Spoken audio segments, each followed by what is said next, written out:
দর্শক, গুণীজনেরা বলেন যারা পারেন তারা সর্বদিক দিয়েই পারেন, যারা চেষ্টা করেন তারা চাইলে অনেক কিছু করতে পারেন।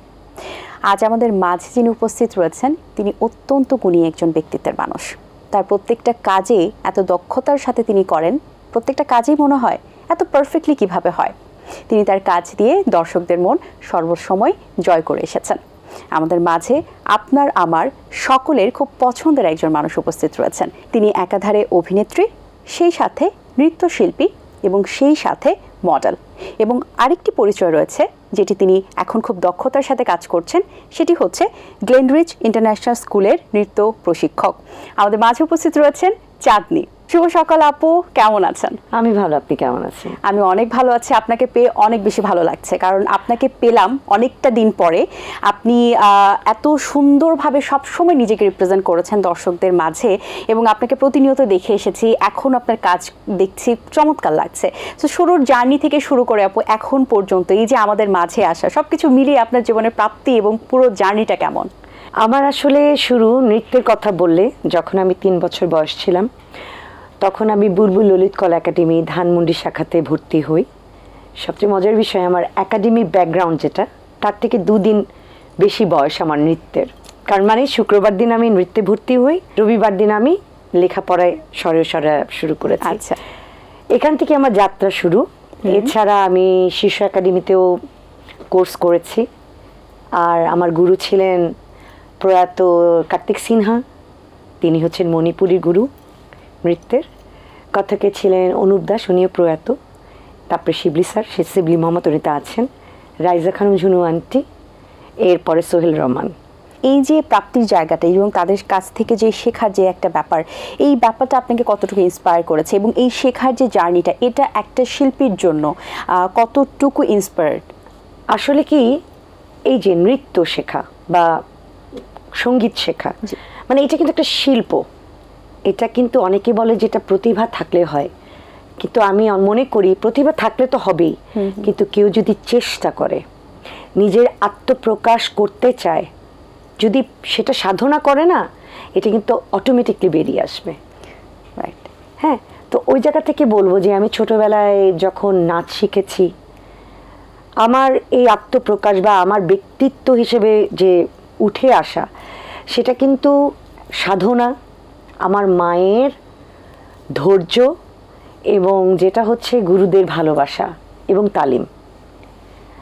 একটা মজার বিষয় না বললেই না, আমি তো সবসময় অভিনয় করেছি, নাচও করেছি। হঠাৎ করে না আমার কি জানি মনে হলো 2 বছর আগে যে অনেক তো পারফরমেন্স করছি, করে যাব, নতুন কিছু করি না, শিখাই। তো আমি ভাবতে শুরু করলাম যে কোথায় শেখাবো। আমি কিন্তু বুলবুল ললিত কলা একাডেমিতে কিন্তু শুক্র শনিবার দিন বাফাতে বেশ কয়েকদিনের কোর্স করিয়েছে বাচ্চাদের টিচার হিসেবে। তো মনে হলো যে না, নিজের একটা জায়গা করি, নতুন বাচ্চা যারা শিখতে চায় বা শেখানো যাবে, কিছু একটা করা উচিত। তারপরে হঠাৎ করে আমি সিভি জমা দিলাম গ্লেনরিচ ইন্টারন্যাশনাল স্কুলে। তো আলহামদুলিল্লাহ, মানে হয়ে গেল। আর যে শিক্ষক হিসেবে সেখানে আমি জয়েন করলাম। নতুন যে আমার একটা আত্মপ্রকাশ হয়ে গেল যে আমি একজন শিক্ষক, একজন প্রশিক্ষক, এটা আমাকে অদ্ভুতভাবে মানে একটা সান্ত্বনা, একটা প্রশান্তি দিচ্ছে ভিতরে। আজ আরেকটি বিষয় না বললে নয়, আজকে আন্তর্জাতিক নৃত্য দিবস। সো আজকের দিনে আপনাকে পেয়ে আরও বেশি আসলে আমাদের আয়োজনটা বৃদ্ধি পেয়েছে, দ্বিগুণভাবে আনন্দিত হয়েছে। সব বিলিয়ে আসলে আজকের দিনটা উদযাপনের ক্ষেত্রে এই যে নৃত্যশিল্পী যারা রয়েছেন, আপনি আপনার জায়গা থেকে কিভাবে উদযাপন করবেন, এবং আজকে স্পেশাল দিনের যে তাৎপর্য সেটা সম্পর্কে একটু জানতে চাই। এটা কিন্তু আসলে আমাদের যারা আমরা নৃত্যশিল্পী তাদের জন্য একটা ঈদ, রাইট, বা আমাদের জন্য একটা পহেলা বৈশাখ। আমরা যেহেতু বাঙালি, আমি সংস্কৃতির সব জায়গার পাটটাই বলবো। তো আসলে আজকের দিনে আমরা যেটা করি, আমরা আজকে শিল্পকলায়, বাংলাদেশ শিল্পকলা একাডেমিতে, তারপর আমরা নিজেরা যে সংগঠন করছি, সেই সংগঠন থেকে আমরা কিন্তু বিভিন্ন জায়গায় যে উদযাপন করি, মানে কাইন্ড অফ আমরা কিন্তু নাচ করি যে তখন কিন্তু আমরা ভাবি না মানে আজকের দিনটা বিশেষভাবে অন্য মানে গুরুত্বপূর্ণ আমাদের জন্য। একসাথে সব নৃত্যশিল্পীর একসাথে হব, আমরা একসাথে নাচবো, এই জিনিসটা অনেক বড়। সো আমরা যেটা, আমার যেমন আজকের দিনে কিন্তু আমার দুটো শো, একটা হচ্ছে শিল্পকলাতে, আর একটা হচ্ছে আমাদের মহিলা সমিতিতে। এটা কিন্তু ঘুরে ঘুরে এই আমাদের আন্তর্জাতিক নৃত্য দিবসে কিন্তু একটা লেখা যায়। এটা কিন্তু ওয়ার্ল্ডের বিভিন্ন দেশে, ধরেন আজকে এবার বাংলাদেশ, তারপরে মনে করেন স্পেন, এরকম একজন অভিজ্ঞ বিশেষজ্ঞ নৃত্যশিল্পীর একটা লেখা ইন্টারন্যাশনাল ওয়েতে ছাপানো হয়। আচ্ছা, আজকের দিনেরটা আমাদের বাংলাদেশের একজন অভিজ্ঞ নৃত্যশিল্পী লেখা হবে। এটা আমাদের জন্য অনেক পাওয়া। বাহ, আসলে এটা অনেক বড় একটা অ্যাচিভমেন্ট নৃত্যশিল্পীদের জন্য। স্পেশালি আমরা বাংলাদেশের গর্ব এটা, যে এইভাবে আসলে আমরা বাংলাদেশকে রিপ্রেজেন্ট করতে পারছি। বাইরের দেশ ইন্টারন্যাশনালি ওয়েতে তারা পড়ছে, আমাদের সম্পর্কে জানছে, নৃত্যশিল্পী সম্পর্কে জানছে। খুব ভালো। আত্মপ্রকাশ শব্দের সঙ্গে আপনি নৃত্যকে কিভাবে সম্পৃক্ত করবেন আপু?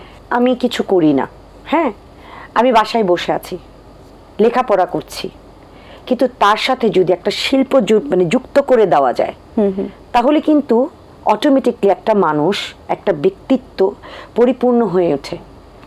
লেখাপড়া সবাই করে, কেউ ডাক্তার হচ্ছে, কেউ ইঞ্জিনিয়ার হচ্ছে, হবে, কিন্তু তার এই আত্মবিশ্বাসটার জন্য কিন্তু এই জায়গাটা খুব জরুরি। এই বিনোদন, বা যদি মনে করো যে গান গাচ্ছে কেউ বা কেউ নাচছে, তার ভিতরে কিন্তু একটা আত্মার তৃপ্তি হয়। তখন কিন্তু একটা মানুষ ডিসাইড করতে পারে যে আমি ডাক্তার, কিন্তু পাশে তো আমি নৃত্যটাও করতে পারি। তখন দেখা যায় কি, সেই ডাক্তার বা সেই ইঞ্জিনিয়ার যখন সামনে এগিয়ে যায়, সে যদি নাচটা পারে, তার কিন্তু ভ্যালুটা আরও বেড়ে যায়। মানে আমাদের যেমন এখানে আমি এক্সাম্পল দিতে গেলে অনেকেই বলতে পারবো যে যারা আর্কিটেক্ট, যারা ইঞ্জিনিয়ার, কিন্তু তারা কিন্তু নাচের তুখোর এগিয়ে গিয়েছে। তো আমার কাছে আত্মপ্রকাশটা এটাই যে do something for your own soul, যেটা অটোমেটিকলি বহিঃপ্রকাশ হবে স্পার্কের মতো। রাইট। যারা আসলে এখানে শিখেন, তাদের মধ্যে উৎসাহটা কেমন দেখেন? তাদেরকে শেখাতে গিয়ে আপনি কি দেখতে পারেন তাদের মাঝে? আমার গ্লেনরিচ ইন্টারন্যাশনাল স্কুলে যে স্টুডেন্টসরা আছে, মানে আমি খুবই মনোমুগ্ধ যে তারা এত আনন্দের সাথে যে আমার নাচটা মানে উপভোগ করতে চায়। নাচ বা নৃত্য নিয়ে যে কো কারিকুলাম হতে পারে, এটা কিন্তু এখনকার প্রজন্মরা জানছে, এবং এটা কিন্তু এক ধরনের ওদের জন্য একটা সুযোগের দ্বার খুলে দিচ্ছে যে সামনে এগিয়ে যাও, যে সুযোগটা আমরা পাইনি। তা আমিও তাই চিন্তা করে ঢুকলাম যে না, যখন এই সুযোগগুলো আছে তাহলে কেন প্রশিক্ষণ দিব না। তাই একটা ইন্টারন্যাশনাল স্কুলে ঢুকে গেলাম, এবং এই ছাত্রছাত্রীদের যে শেখাতে পারছি, এবং তারা যে এগিয়ে যাচ্ছে, বা তারা ছোট ছোট থেকে শুরু করে, মনে করেন যে এখানে কেজি 1 প্লে গ্রুপ আছে, গ্রেড 9-এরও কিন্তু বাচ্চারা আছে। তো ওরা হয়তো সেই অর্থে সেইভাবে প্র্যাকটিসটা করতে পারছে না, কিন্তু তাদের ইন্টারেস্ট আছে। তারা যে এই যে একটা আত্মবিশ্বাস নিয়ে নাচটা শিখে স্কুলের সামনে বা টিচার্সদের সামনে বা প্যারেন্টসদের সামনে যে দাঁড়াতে পারছে, এটাই তো অনেক বড় আত্মপ্রকাশ, যে না আমি করতে পারছি বা আমার সেই সাহসটা আছে করার। তাই আমার মনে হয় আজকের দিন আমি একটা কথা বলতে চাই, এই আন্তর্জাতিক নৃত্য দিবসে প্রত্যেকটা স্কুলে, সরকারি হোক বেসরকারি হোক, কো কারিকুলাম হিসেবে নৃত্যকে রাখা উচিত। আপনি যে কথাটা বলছিলেন যে একটা সময় আসলে চিন্তাই করতে পারি না যে স্কুলে নাচের কোন একটা ক্লাস থাকতে পারে, এখন কিন্তু এটা সবাই বুঝতে পারছে এবং প্যারেন্টসরাও কিন্তু আগ্রহী হচ্ছেন। কিন্তু এই যে একটা কনসেপ্ট যে থেকে গেছে যে নৃত্য গেলে বা এই সেক্টরে গেলে, এক্সট্রা কারিকুলামে থাকলে পড়াশোনার ব্যাঘাত ঘটে, এটা কি আসলে যৌক্তিক কিনা? নাচ বা নৃত্যে কিন্তু একটা রিদম সেন্স কাজ করে, যেটা আমরা কিন্তু অঙ্কের মতো ভাগ করে করি। যেমন একটা কাহার বাতালে হচ্ছে 8 মাত্রা, ত্রিতাল এটাতে হচ্ছে 16 মাত্রা। একটা মেয়েকে বা একটা ছেলেকে যখন নাচ করতে হবে, তাকে সেই রিদমটাকে নিজের আয়ত্তে নিতে হবে। কোনটা হচ্ছে বিলম্বিত লয়, মানে স্লো স্পিড, কোনটা মিডিয়াম স্পিড, কোনটা হচ্ছে ফাস্টার স্পিড, এটা জানতে গেলে কিন্তু তাকে অঙ্ক কষে ব্রেনের ভিতরে অফ দ্য রেকর্ডে তাকে কিন্তু সে তালে নাচতে হয়। তাহলে আপনি কি করে বলেন ব্যাঘাত ঘটে? আমি তো বলবো এখানে তার ব্রেনের বিকাশ ঘটে, বুদ্ধির বিকাশ ঘটে। আমি বলতে চাই যে নাচ যে এমন একটা জায়গা যেখানে আপনাকে একটা সময়ে, ধরেন 1 মিনিট 60 সেকেন্ড, এই 60 সেকেন্ডের ভিতরে আপনাকে কি করতে হচ্ছে? আপনাকে হাসতে হচ্ছে বা কাঁদতে হচ্ছে, একটা এক্সপ্রেশন দিতে হচ্ছে, সাথে আপনাকে তালটা মিলিয়ে যেতে হচ্ছে, গানের সাথে মুভ করতে হচ্ছে, কি হাত পা অঙ্গভঙ্গি, হ্যাঁ, এবং আপনাকে সুন্দরভাবে আপনি দর্শকের সামনে পরিবেশন করছেন। এগুলো কিন্তু চারটিখানি কথা না, রাইট।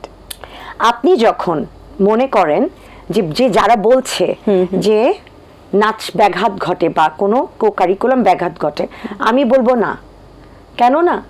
কারণ কি, এখানে কিন্তু নাচের জায়গা থেকে আপনার মস্তিষ্কটা বিকাশ ঘটে। আপনি কিন্তু অটোমেটিকলি আপনি আমাকে কোশ্চেন করতে পারেন আমার নাচ দেখে। অনেকে এরকম কোশ্চেন করেছে, আচ্ছা মিস, আপনি কি করে একটার পর আরেকটা মুদ্রা মনে রাখেন? আপনি এখন এমন করলেন, এরপরে যে আপনাকে এমন করতে হবে, এভাবে হাতটা ঘুরিয়ে ফেলতে হবে, কি করে করেন? এইটা কিন্তু অটোমেটিকলি ব্রেনের মধ্যে গেঁথে যায়। তার মানে কি, আমাকে এটা গাঁথাতে হলে আমাকে কি করতে হবে? আমার বুদ্ধি, আমার ব্রেনের চর্চা করতে হবে। তো যখন আমি এই কাজগুলো চর্চা করতে থাকবো, অটোমেটিকলি লেখাপড়া কিন্তু অটোমেটিক তার ব্রেনে বসে যাবে। রাইট।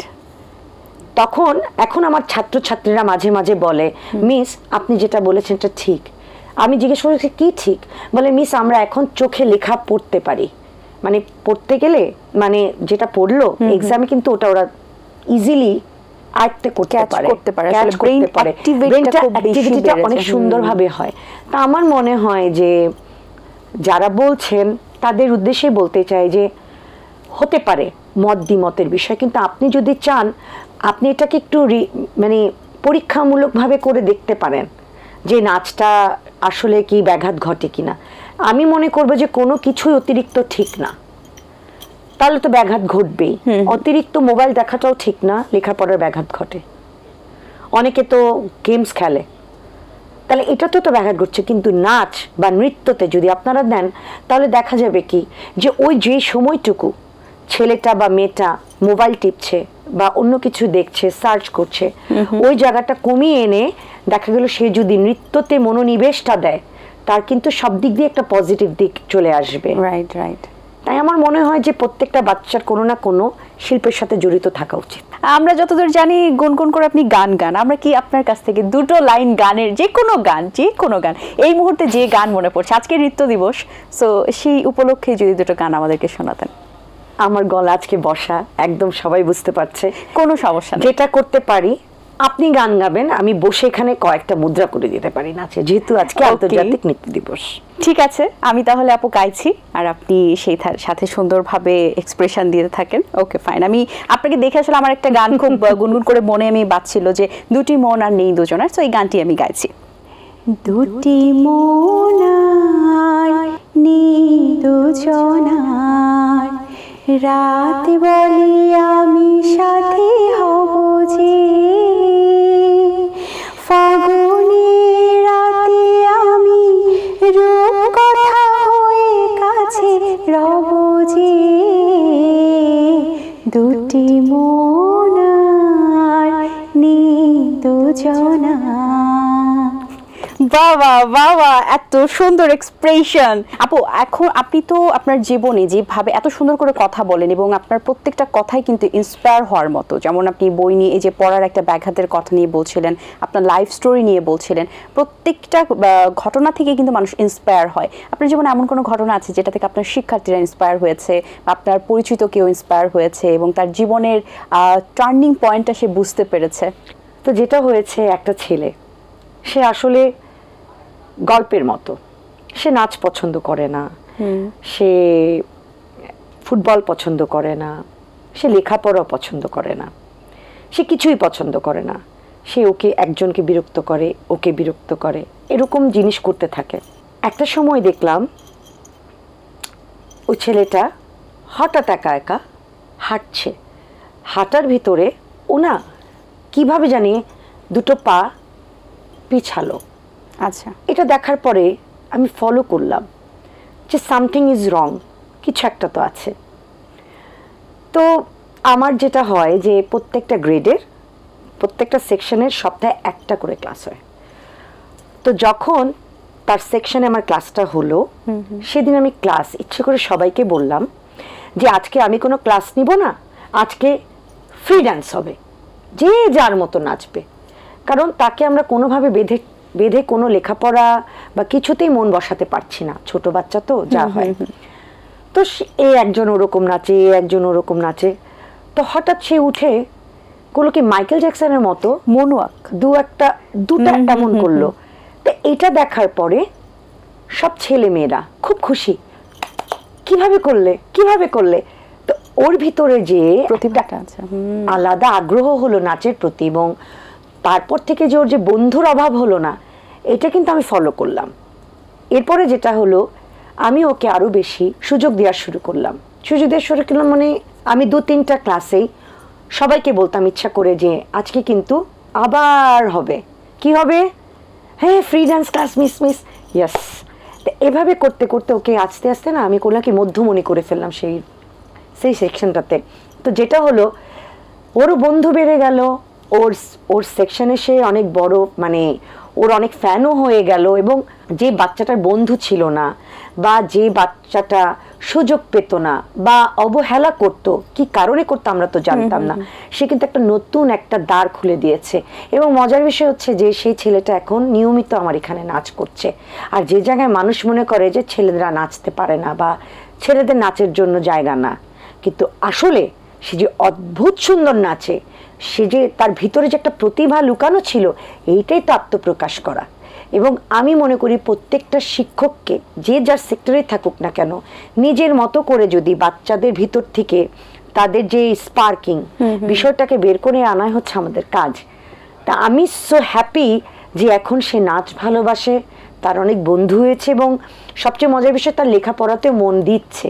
তো এটা কিন্তু অনেক বড় একটা শিক্ষকের জন্য পাওয়া আমি মনে করি। অবশ্যই। এবং এই যে একটা উদাহরণ দিলেন, এখান থেকেও কিন্তু বোঝা যায় যে মানুষের প্রতিভা কখন কোন দিক দিয়ে আসলে বিকশিত হতে পারে এবং কোন মাধ্যমে আমরা সেটা উপলব্ধি করতে পারি, এটাও একটা সময়ের অপেক্ষা। এবং তার জন্য বিচক্ষণ একজন চোখের প্রয়োজন হয় এবং বিচক্ষণ একজন মানুষের প্রয়োজন হয় জীবনে, সেটি আপনি একটা উদাহরণ হিসেবে করে দেখিয়েছেন। এটিএন বাংলার সাথে আপনার সম্পর্কটা অনেক দীর্ঘদিনের, অনেক দিনের। আমরা আমাদের এটিএন বাংলা পরিবারের সদস্য, সেই জায়গা থেকে নাচের জায়গা থেকে কিন্তু এটিএন বাংলা সবসময় চেষ্টা করে দর্শকদের কাছে রিপ্রেজেন্ট করার এবং নাচকে খুব প্রায়োরিটি সহকারে সেটা রিপ্রেজেন্ট করে। এই ব্যাপারটা নিয়ে আপনার কি মতামত রয়েছে? আমি কিন্তু অনেক প্রোগ্রাম করেছি এটিএন বাংলার, একদম ছোটবেলা থেকেই নন স্টপ। যখন এর আগে যেখানে স্টুডিও ছিল তখন থেকে আমি কাজ করেছি, এবং বিশেষ নৃত্য অনুষ্ঠানগুলোতেও করেছি, ঈদেরগুলোও করেছি। সলো আমার লাইফের বলতে গেলে যে সলো পারফরমেন্স যাকে বলে, যে একজন নৃত্যশিল্পীকে নিয়ে 5টা নাচ করা, সেটা আমি থ্যাঙ্কস জানাই যে এটিএন বাংলা আমাকে নিয়ে করেছে। তা আমি চাই যে সবসময় এটিএন বাংলা যেমন নৃত্যশিল্পীদের, অভিনয় শিল্পীদের, সঙ্গীত শিল্পীদের পাশে থাকছে, সবসময় থাকবে। এটা সবসময় আমার আশা, যখন এটিএন বাংলা আমাকে ডাকবে সবসময় পাশে পাবে।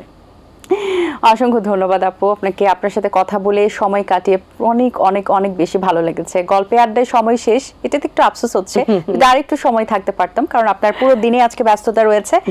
অনেক অনেক শুভকামনা রইল। আমরা চাই আবারও দেখা হোক, বারবার দেখা হোক, এরকম সুন্দর মানুষের সাথে দেখা করতে, কথা বলতেও ভালো লাগে।